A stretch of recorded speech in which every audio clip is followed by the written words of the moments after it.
Hello again.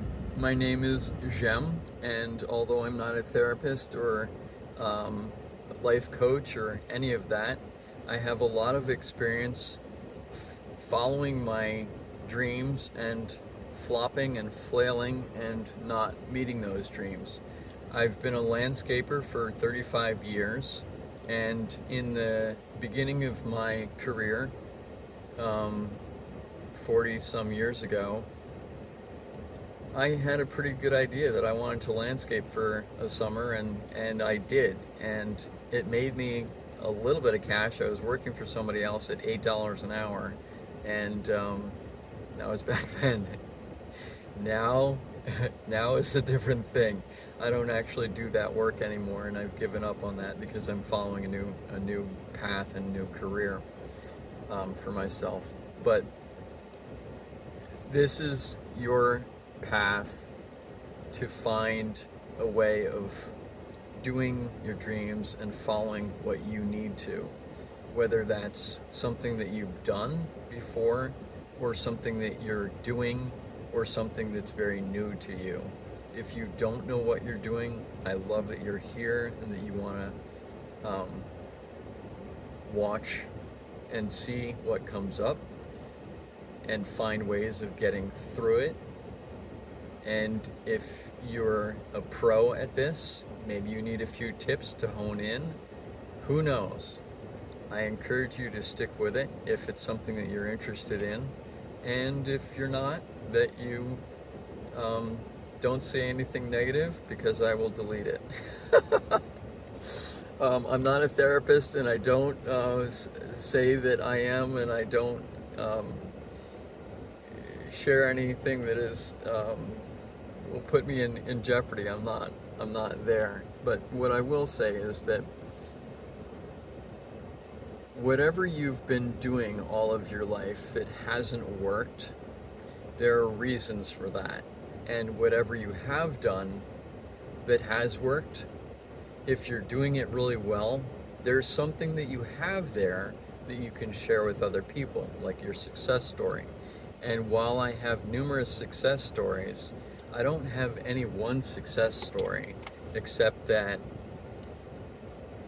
in my current relationship, which is not a relationship and not relating right now, we're far apart and in opposition of one another in some ways. She saw the same thing over and over, and the same patterns and so on. And while I recognized those, I didn't know how to shift any of it. I didn't know how to change it.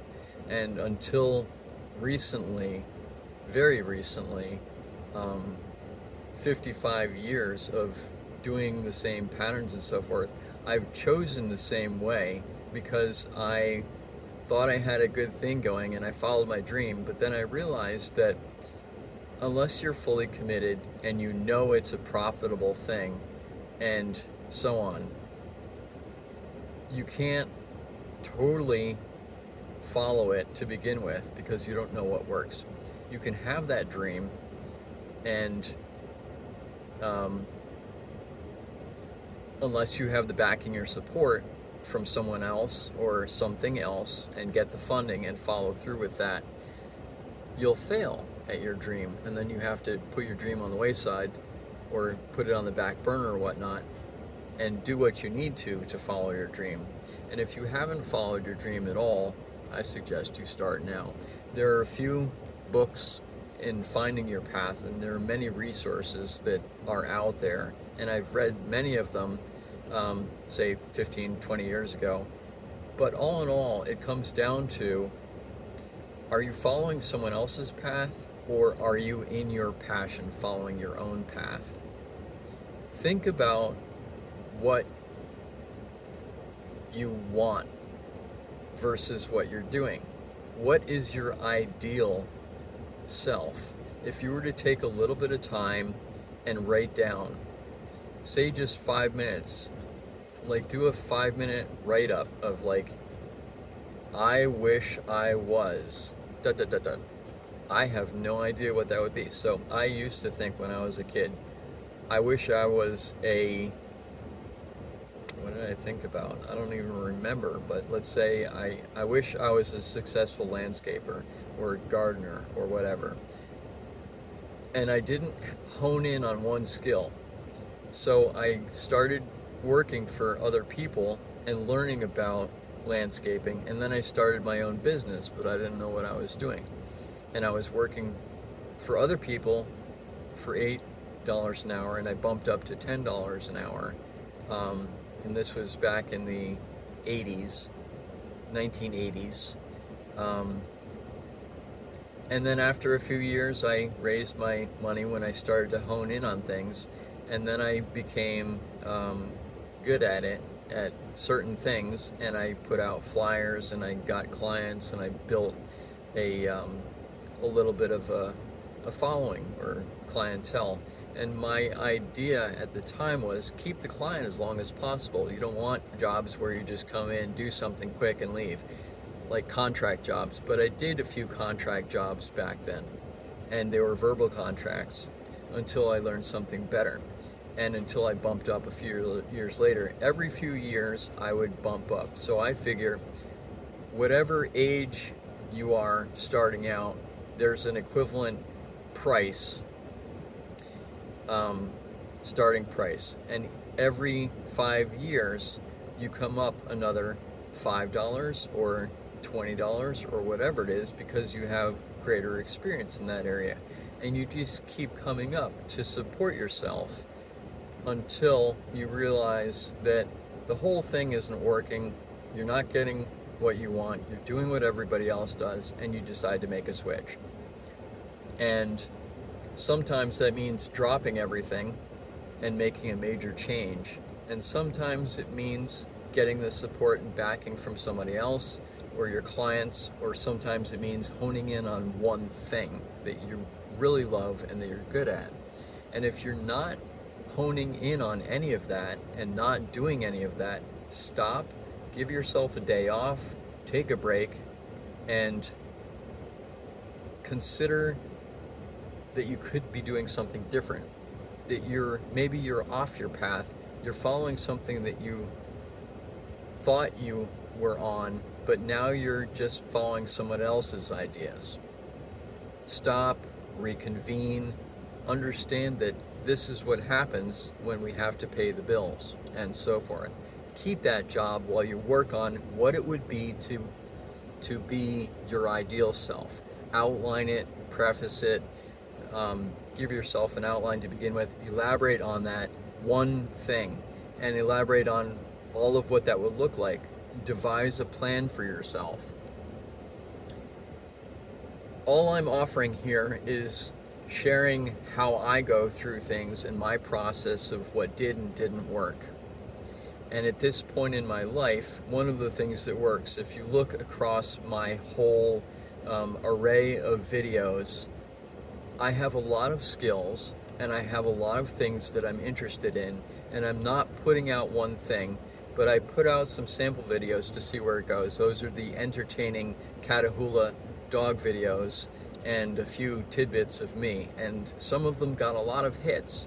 And while I don't have any interest in the hits, what I wanted to get out all of my life was, I'm a teacher, there are things that I know really well, there are things that I want to share, and that is my path. But I'm not doing my path because I don't see it supporting myself up until this point. I stopped working as I was working as a substitute teacher. I've done various other things. I've been a landscaper for a long time. All of that really didn't feed me the way I want things to feed me.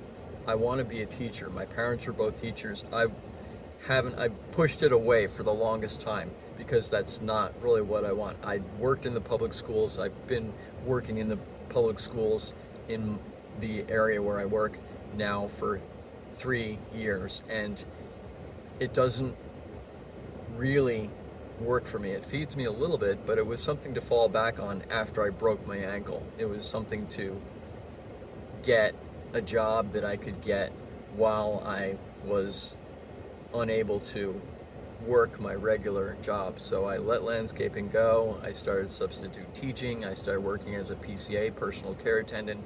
None of those things really worked for me. It was something that I was meant to take short term until I literally got back on my feet.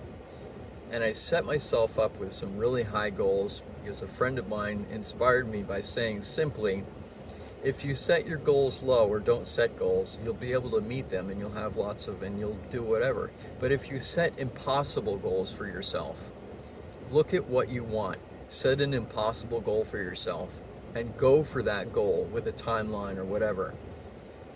If you go for that, you'll get near that, but you won't get to the impossible part. But set an impossible part because it's peace, because it's much harder and you're giving yourself a real challenge to get where you want to get versus saying, well, like landscaping.